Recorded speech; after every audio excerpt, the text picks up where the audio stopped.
Bonjour, chers choisis de Jésus.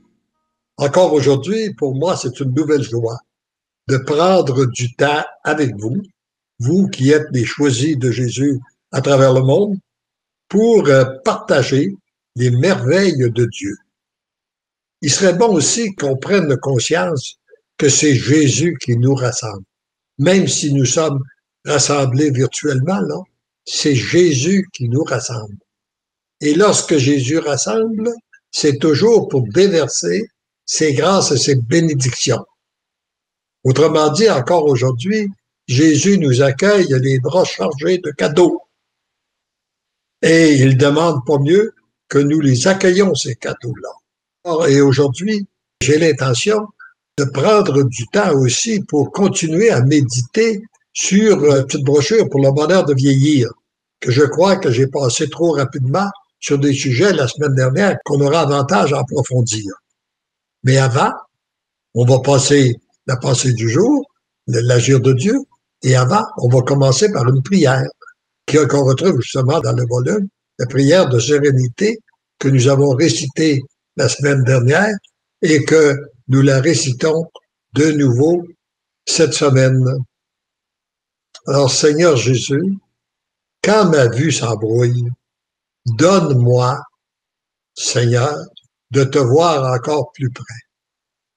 J'aime beaucoup cette prière-là, j'aime beaucoup cette demande-là. Et ça va directement dans le sens de la mission des choisis de Jésus. Ce qui se perd du dehors se gagne du dedans. Alors oui, la vue s'embrouille, mais à l'intérieur, je peux voir plus clair. Quand mon oui décroît, en d'autres termes, quand j'ai de la misère à t'entendre, mes oreilles font défaut, donne-moi, Seigneur, d'être plus attentif à ta voix qui m'appelle. Quand mes pas ralentissent, donne-moi, Seigneur, de continuer la route en accueillant ton aide. Quand mon cœur bat plus fort, donne-moi, Seigneur, de reconnaître enfin qu'il bat avec le tien.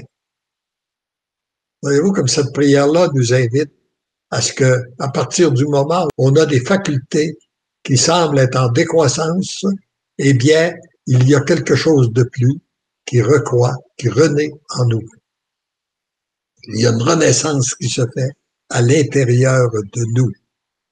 Et commençons par regarder, et avant d'entrer dans le bonheur de vieillir, relisons ensemble la pensée de ce jour, qui dit « Mon tout petit, ma toute petite, ta souffrance est nécessaire pour féconder ta mission. Tendrement, je t'aime. » Et dans cette pensée-là, là, il y a tout un enseignement aussi sur la souffrance. Et beaucoup de gens ont peur de la souffrance. Beaucoup de gens refusent la souffrance. Mais lorsqu'on l'accueille, lorsqu'on a dit oui à la souffrance, et qu'après l'avoir accueillie, on l'associe aux souffrances du Christ, eh bien, il y a une raison. Il y a un sens à la souffrance. Comme il le dit dans ce texte-là, elle est nécessaire pour féconder ta mission. Elle peut être nécessaire pour convertir des gens autour de nous. Elle peut être nécessaire pour le salut des âmes, de nos enfants, de nos petits-enfants, des gens qu'on porte dans la prière. Je pense principalement à une bonne religieuse que je visitais, qui était sur son lit de mort et qui vivait une grande souffrance, puis qui ne cessait de me répéter, « Si vous saviez comme je suis heureuse de souffrir actuellement pour donner des âmes à Dieu. » Je le répète, comme je suis heureuse présentement de souffrir pour donner des âmes à Dieu. Voilà la personne qui avait trouvé la façon de donner tout un sens à sa prière. Alors, on n'est pas obligé d'attendre d'être sur notre lit de mort pour offrir nos souffrances. Il s'en présente des petites, on peut s'entraîner tranquillement à vivre de cette façon-là. Et plus on va s'entraîner, bien, comme on l'a vu aussi, comme en vieillissant, ça arrive à maturité, eh bien, en vieillissant, on va se retrouver, ça va faire partie de notre façon de penser, de parler, notre façon d'agir. Et nous regardons aussi le témoignage de ce jour qui est dans l'agir de Dieu. Aujourd'hui, quand la souffrance devient plus forte, et comme je vis seul, votre pensée du jour arrive à point. C'est vraiment le Seigneur qui me dit de lui donner toute ma souffrance. Elle me rassure en me disant qu'il est toujours avec moi, que je ne suis jamais seul, que je lui sois présente. Puisqu'il est avec moi, je ne suis donc pas seul.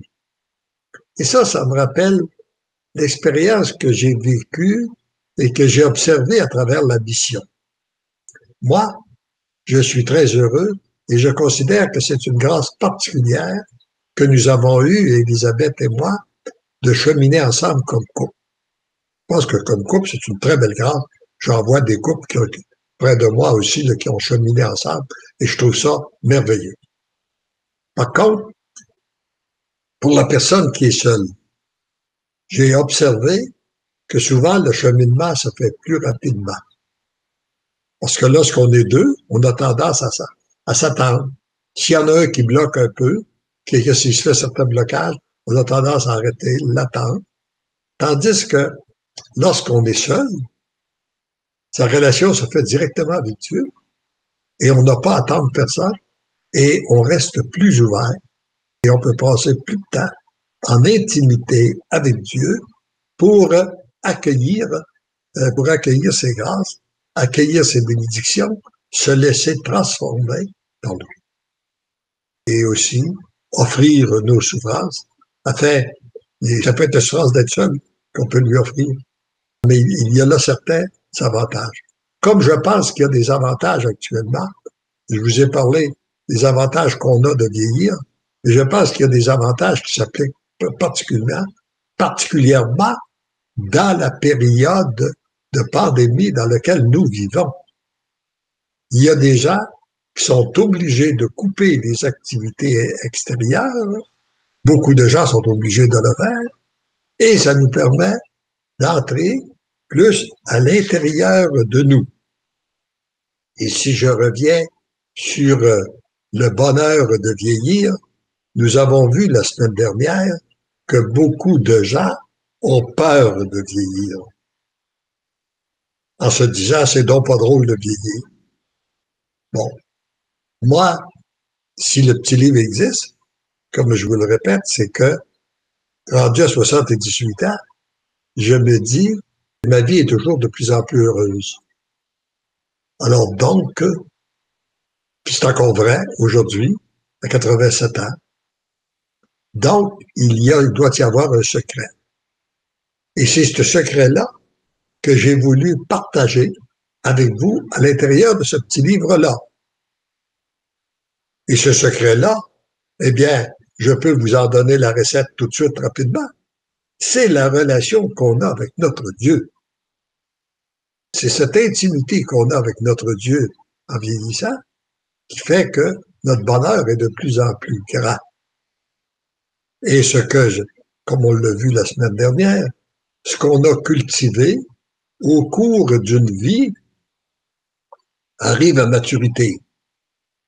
Si on a cultivé des bonnes choses, par exemple, comme l'amour, la compréhension, la compassion, la prière, eh bien, la paix, la joie, toutes ces belles choses que nous donnent les fruits de l'esprit, lorsqu'on les a cultivées, arrivent à maturité en vieillissant.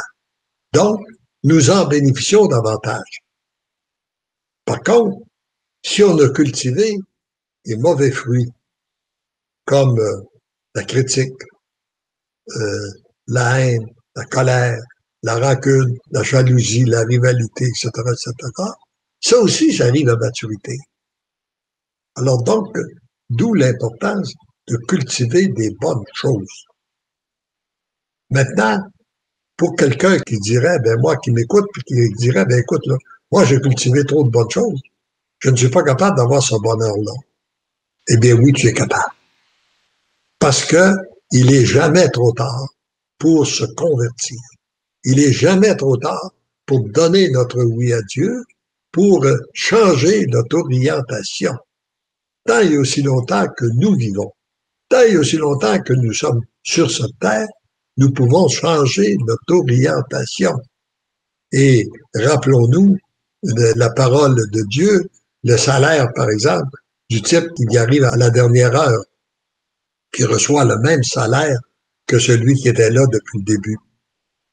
Alors, c'est ce que donne le Seigneur lorsque on se décide pour lui, lorsque on le met à la première place. Il peut nous donner une multitude de grâces qui fait que notre passé négatif, mauvais, est annulé pour être remplacé par quelque chose de beau, de bon. Parce que le bonheur, comme on l'a vu la semaine dernière, le bonheur, c'est la première syllabe du mot bonheur, c'est bon. Alors, sois bon, accueille la bonté de Dieu partout et tu vas entrer de plus en plus dans un chemin de bonheur. Puis si tu veux pas le mal, si tu veux pas le malheur, eh bien, rappelle-toi que la première syllabe du mot malheur, c'est mal. Tout ce qui est mal dans ta vie, si tu le cultives, si tu le gardes, eh bien, c'est sûr qu'un jour ou l'autre, tu te diriges vers un monde de malheur. Quand, comment, je ne sais pas. Mais chose sûre, c'est que le mal attire le malheur sur l'humanité, sur chaque personne. Le mal peut attirer le malheur sur une famille, sur un couple, mais il attire aussi le malheur sur l'humanité. C'est qu'est-ce que je pense qui se vit actuellement et que l'interpellation que le Seigneur veut faire dans les cœurs en permettant la pandémie qui se vit actuellement. Alors donc, et pour découvrir le bonheur, il faut demeurer en croissance. Comme je vous l'ai dit la semaine dernière, regardons ce que Dieu nous enseigne dans sa nature. Un arbre qui arrête de croître sèche et meurt. C'est la même chose pour un individu. Lorsqu'il arrête de croître, eh bien, il sèche puis il meurt. Et la question que je pose au tout début de ce livre-là, dans le message numéro 2, comment pouvons-nous continuer à croître alors que nous voyons nos facultés diminuer, notre santé diminuer, ça peut être même notre mental qui diminue. Comment pouvons-nous demeurer à croître? Eh bien, pour être sûr de demeurer en croissance, nous devons regarder toutes les composantes de notre être. Oui, nous avons un corps, mais nous avons aussi une âme, nous avons un esprit, nous avons une intelligence.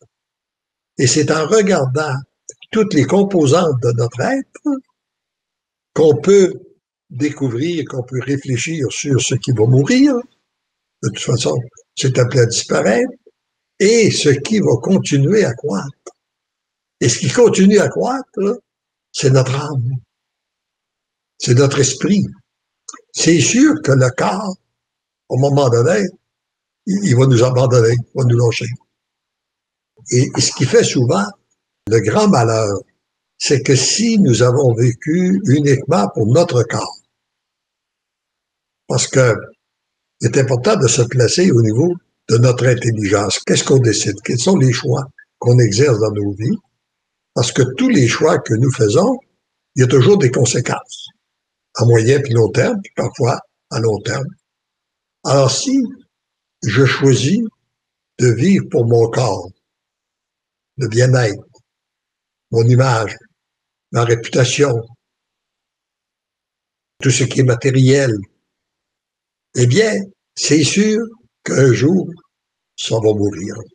Et là, c'est la catastrophe. Parce que si je n'ai pas cultivé autre chose que mon corps et que mon corps diminue, eh bien, il ne reste plus rien. J'ai l'impression d'avoir tout perdu. Et c'est la même chose, même sur le plan matériel. J'aurais beau avoir la plus belle propriété au monde et tout ça. Je ne suis plus capable de marcher, puis je suis plus capable de bouger, ben, ça me donne quoi? Ça n'a plus aucun sens. Ça n'a plus de valeur. Et même sur le plan intellectuel, si je me suis servi de mon intelligence pour me développer scientifiquement, ce qui est bien, il n'y a pas de mal à ça, mais si c'était réellement l'objectif de ma vie, il n'y a pas d'autre chose que pour moi le développement intellectuel. Eh bien, le jour où je me retrouve avec mes facultés qui font défaut, si je fais de l'Alzheimer, par exemple, eh bien, j'aurais beau être une bibliothèque ambulante, tout ça fait défaut, alors je suis donc appelé à mourir. Mais ce qui ne meurt pas, c'est notre esprit.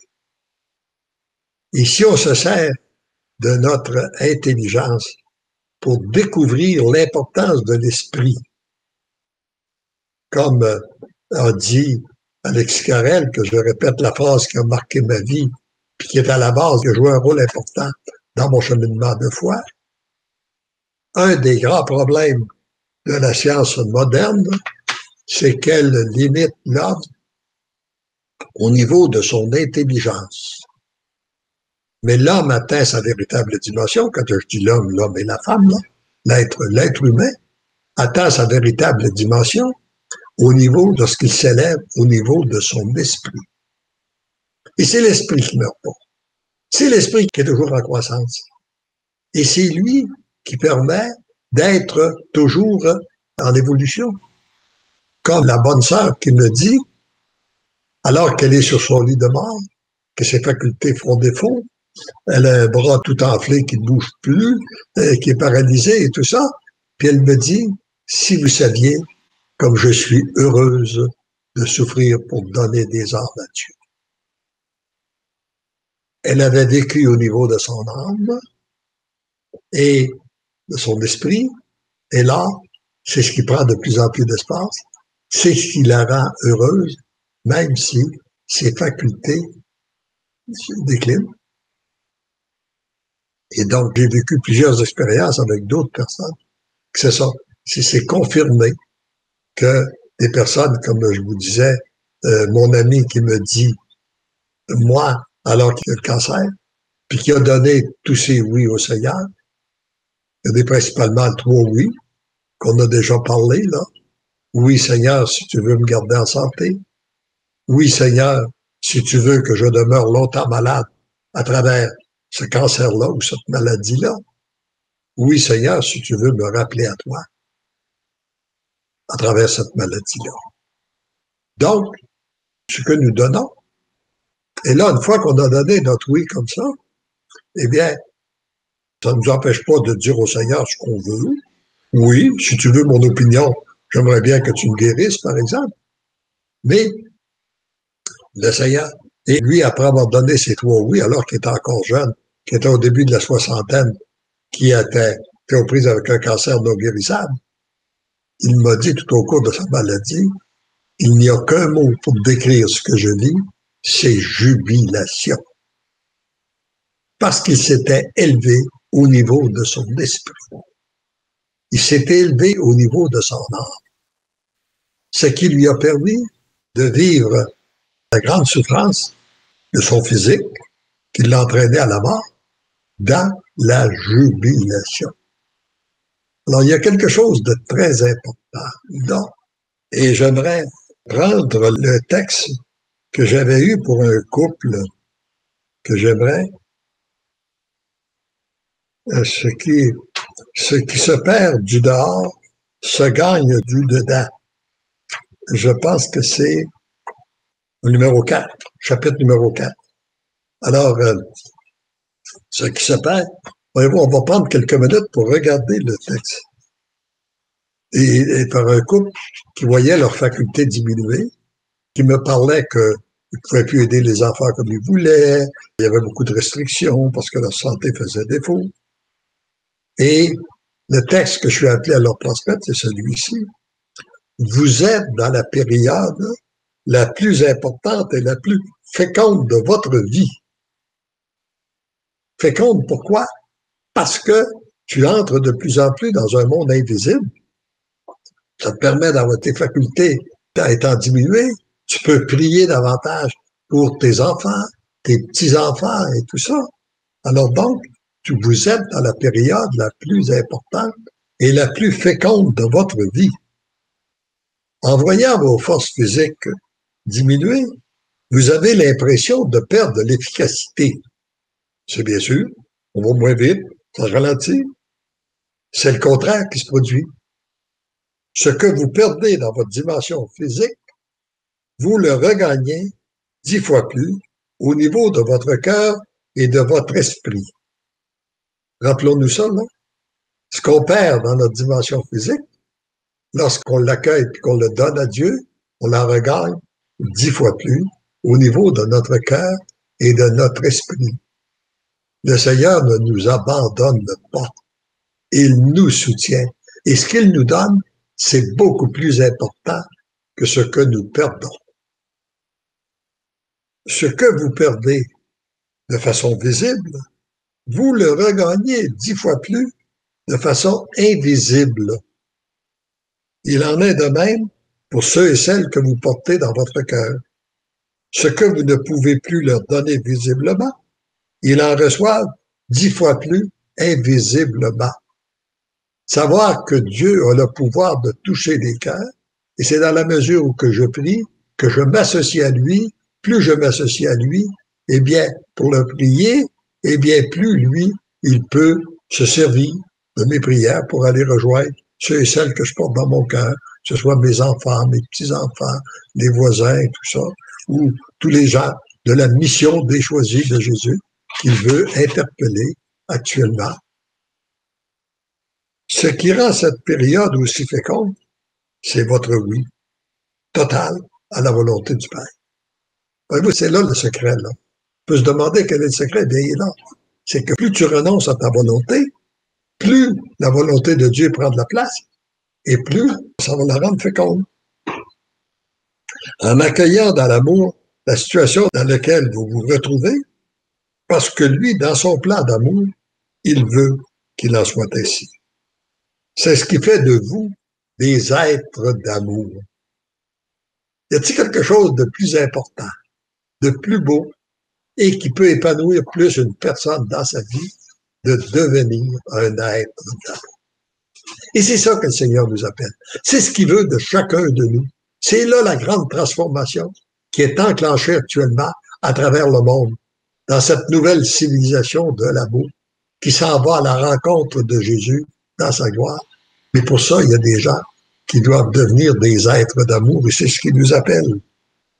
Ce qui rend cette période aussi féconde, c'est votre oui total à la volonté du Père, on l'a vu, en accueillant dans l'amour la situation dans laquelle vous vous trouvez, heureuse ou malheureuse. Oui, j'accueille cette situation-là. Parce que lui, dans son plan d'amour, il veut qu'il en soit ainsi. C'est ce qui fait, et je reprends ce qu'il disait tout à l'heure, je revois, ce qui fait de vous des êtres d'amour et permet à son amour de circuler sur la terre. Parce que le Seigneur fait toujours des coups doubles. En même temps qu'il fait de nous des êtres d'amour, il nous utilise pour que son amour circule. Après avoir circulé en nous, qu'il circule autour de nous et à travers nous. Rappelons-nous la bûche qui se laisse réellement enflammer par le feu. Après qu'elle est enflammée, elle enflamme les bûches autour d'elle et elle réchauffe beaucoup de monde. C'est ce qui, en plus, vous permet et vous préparer, ou plutôt d'être préparé pour être heureux avec lui pendant toute l'éternité. Voyez-vous, non seulement c'est un coup double, mais c'est un coup très plein. Hein? En même temps que vous êtes comblé de son amour, il se sert de cet amour-là pour aller rejoindre les autres, puis ça nous prépare pour notre vie éternelle. Le texte termine en disant « Recevez notre baiser trinitaire ».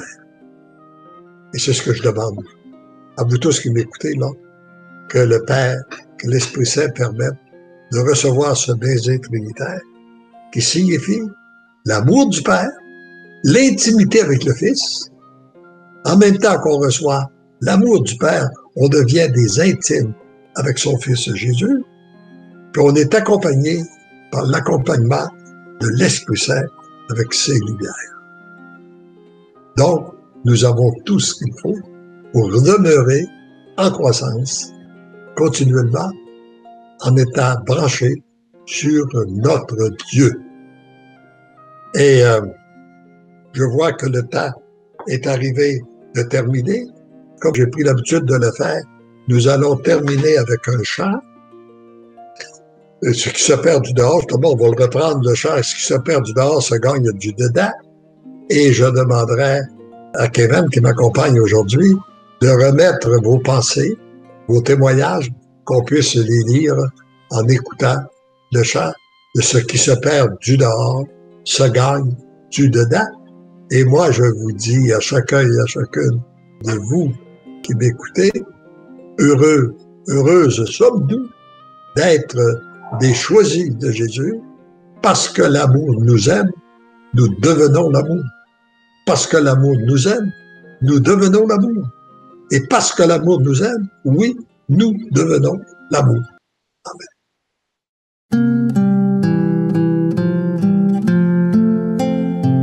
Ce qui se perd du dehors se gagne tout au-dedans. Votre beauté, mes enfants, est plus grande maintenant.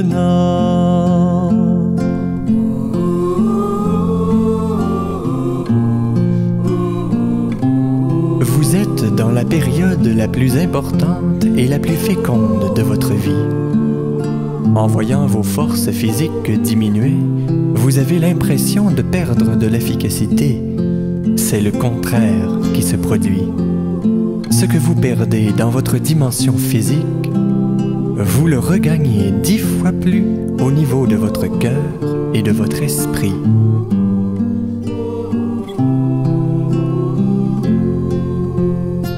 Ce qui se perd du dehors se gagne tout au-dedans. Votre beauté, mes enfants, est plus grande maintenant.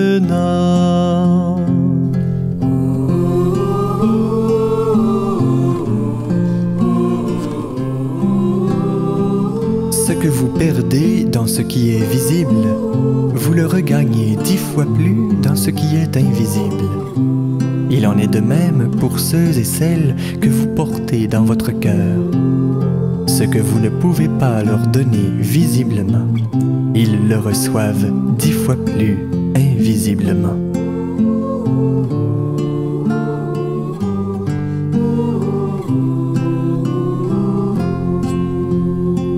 Ce qui se perd du dehors se gagne tout au-dedans. Votre beauté, mes enfants, est plus grande maintenant. Ce qui rend cette période aussi féconde, c'est votre oui total à la volonté du Père, en accueillant dans l'amour la situation dans laquelle vous vous retrouvez, parce que le Père, dans son plan d'amour, veut qu'il en soit ainsi. C'est ce qui fait de vous des êtres d'amour et qui permet à son amour de circuler sur la terre.